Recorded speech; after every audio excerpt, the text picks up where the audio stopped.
Go lay down. You ready? Yeah, wonderful.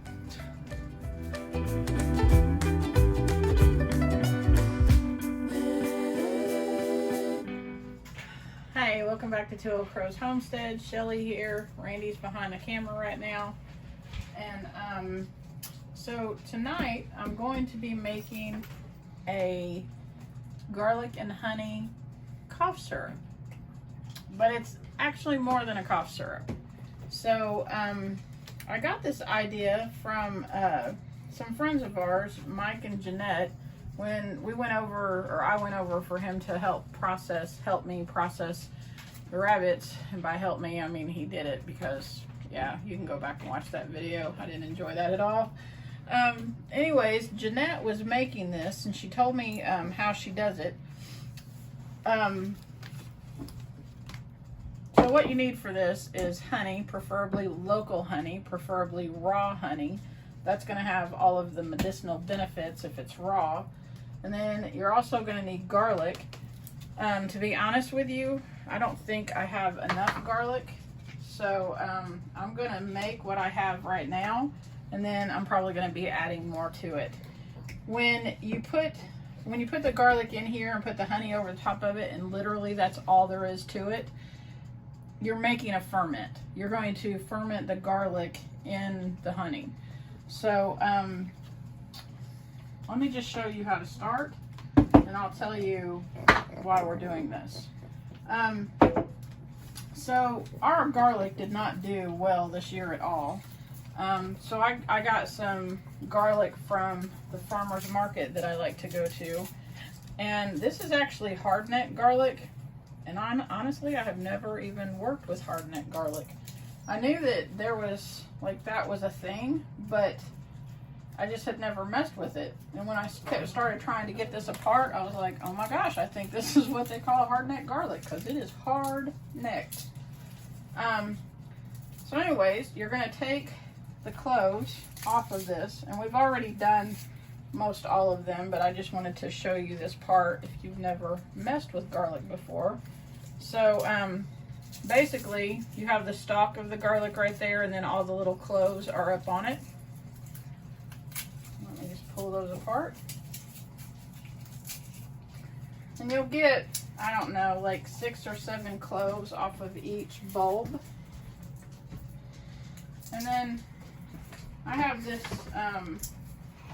you can set and peel these if you want to. Some people, when I started like looking into this to see, you know, how other people do this, some people leave the papers and everything on them. Some people even go as far as not washing them because they say that the bacteria that's out of the ground, I mean, they'll knock the dirt off of it and all that stuff, but the bacteria that's in the ground while you're doing the ferment, it just makes good bacteria in that ferment, which is good for your gut. I'm not a big fan of the papers. I really think that you can do this however you prefer to do it. If you just wanted to leave the little paper on and cut it, chop it up, whatever, and it doesn't have to be chopped up fine. You don't even have to chop it up. But I'm cutting each one of them in half just to get like more surface area for that honey to extract the good stuff out of the garlic. But I have this little thing that I got from Pampered Chef like 20 years ago. You stick the clove inside of it and roll it around.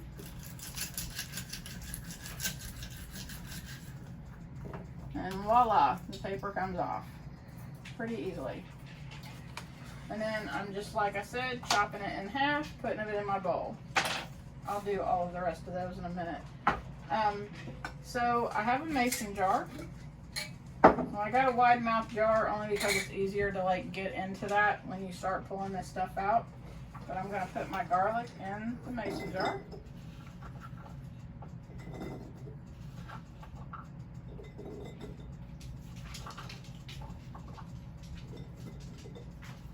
So that was like 12 cloves, I think, that I had. I think that's what I bought from the lady at the farmer's market. And that only filled my jar up halfway. So I feel like I need 12 more cloves. So I'll get those the next time I go. I also bought this honey from her. The thing about, which we don't have bees, I would like to have bees someday, but I'm not sure. I don't know. I don't know if I'd be a good beekeeper.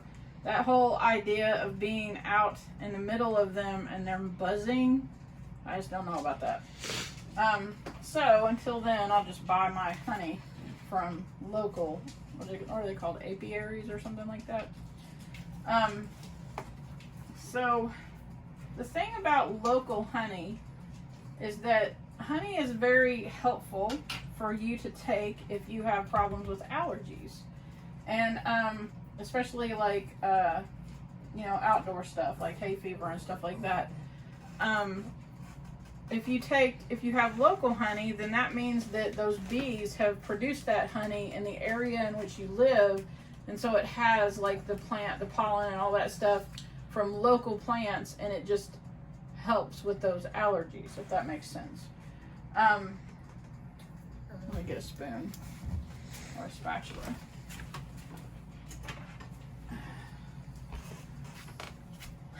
So I'm just going to pour this over the garlic.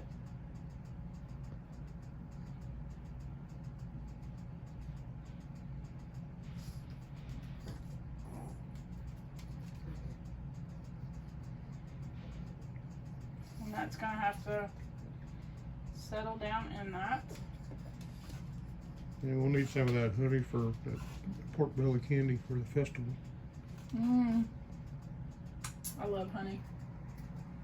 I don't really want to stick this spoon down in there, but I feel like I'm going to have to. So I'm going to work the honey down in there. So while I'm doing this,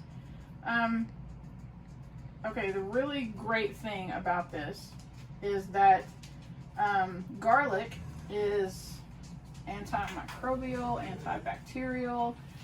It helps with inflammation. It's antiviral. It has all of those awesome, amazing qualities to it. Honey has all of the amazing qualities that you already know about. It is, oh my gosh, I can't even, it's a really great sweetener. It's a whole lot better to use as a sweetener than, you know, regular sugar. All of that kind of stuff, but it also has medicinal properties that help with allergies and all of that. So the great thing about this is that once it's fermented, and it takes about 30 days for that to happen, then it can sit on a shelf in a cool, dark place pretty much indefinitely. When you start feeling bad, like you start feeling cruddy, feeling like you're getting a cold or a cough especially, or a little bit sick or whatever, you can start popping those pieces of garlic and eating them. You can eat the garlic once a day just for an immunity booster. If you're feeling bad, if you're sick, you can do the garlic 3 times a day, or even a spoonful of the honey. The thing that I like about this, and I think I've got it all pushed to the bottom, the thing that I like about this is one piece right over here that doesn't look like it has honey on it. Randy makes this stuff for me when I'm sick. It's a hot toddy, and so how do you make that? It takes what? You warm up what, a half a cup of water? Yeah. Heat up about a half a cup of water. Like a shot of whiskey.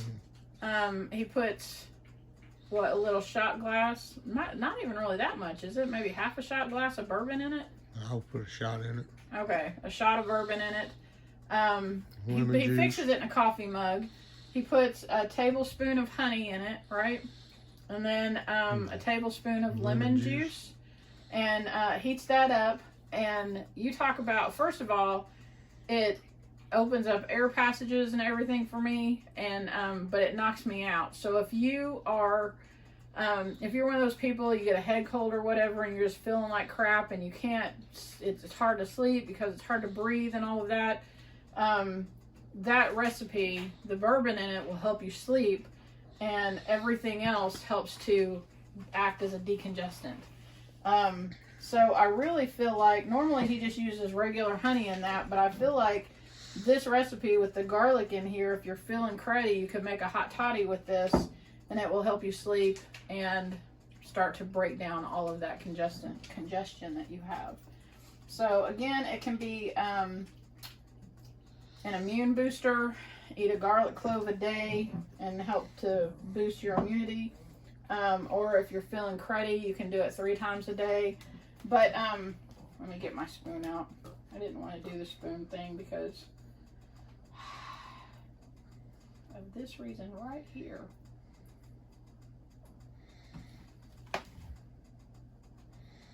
And I've got to put some more honey into this. So let me just put that right there.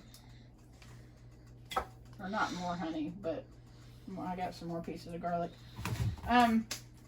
So back to Mike and Jeanette.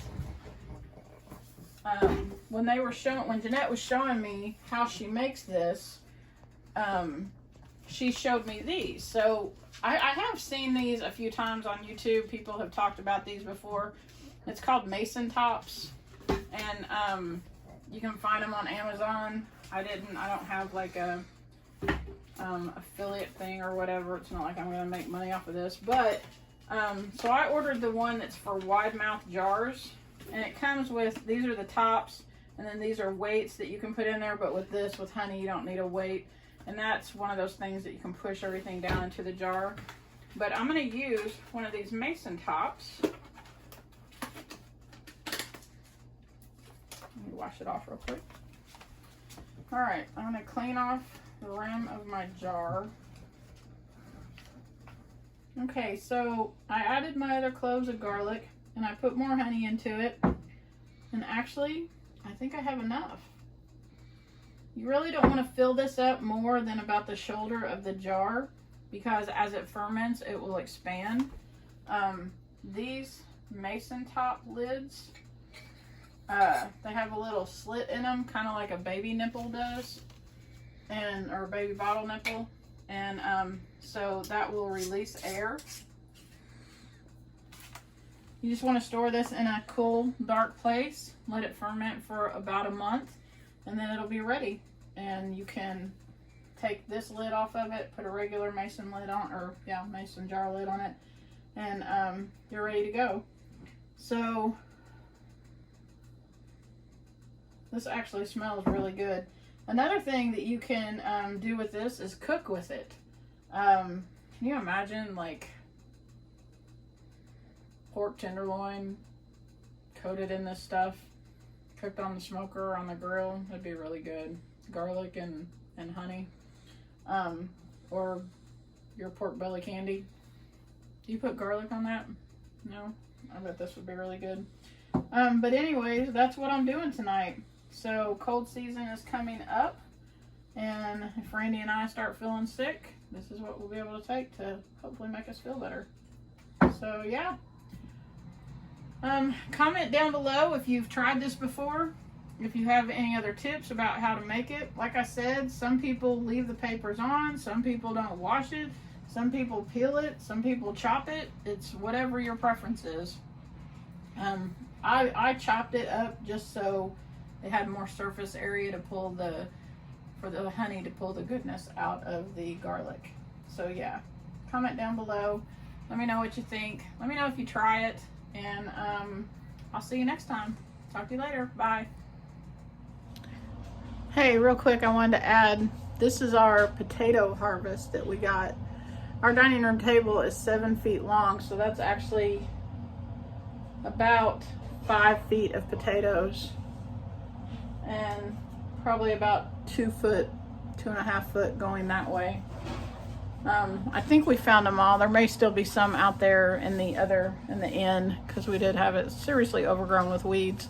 But I'm super, So I'm super excited about this. We went over this evening and started looking to see if we had sweet potatoes, and we found these. I mean, look at this. This is pretty cool. So we're really excited about that. Hopefully we'll get some time this weekend to dig up sweet potatoes. But I think we are going to process a couple hogs this weekend, just because there's kind of too many mouths to feed around here right now. But anyways, I hope you all have a fantastic day, and I will see you later. Bye. Yeah, God bless you. Have a great day.